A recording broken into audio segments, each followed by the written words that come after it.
Մենք տեսնում ենք տրամադրության փոփոխությունները, տեսնում ենք, որ նրանք դառնում են մի տեսակ տխուր, լիդերական հատկությունները կորցրած, մինչև այդ պապը որոշում էր, ով ինչ պետք է անի, հարսի ինչ շոր պետք է կնի, հիմա դրա կարիք չունի, չի էլ կարողանում անել։ Նրանց տեսնում ենք խեղճացած, անտրամադիր, շատ նեղած կոդ, խոցելի։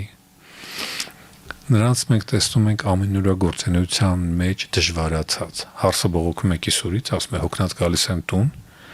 ինչ էր մի հատ փոշի վերցնելը, չի կարողանում, այդ փոշին չի վերցնում, ես հենց փոշի շորը վերցնում եմ, մյուս փոշի շորն էլ վերցնում, գալիս է կանգնում է կողքս, կոնֆլիկտ, պետք չի,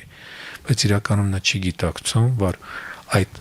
կիսուր մայրիկի մոտ արդեն է սկսված դեմենցիան բերում է նրա, որ ամենուրագործունեությունը այնքան է խախտված, որ այդ փոշին ինքը չի տեսնում։ Երբ որ հարս օրինակ է ցույց տալի այդ փոշու շորով, ասում է, բայ փոշները վերցնեմ, դարավ կոնֆլիկտ։ Այդ դեպքում արդեն պետք է դիմել բժշկի, որովհետև պետք է հասկանալ պատճառաբանությունը։ Պապիկը ոչ անունն է հիշում, ոչ ազգանունը, սակայն իրեն առաջի դասարանի դասատուի անունը մեծ սիրով Լյուբով Պետրովնային հիշեց։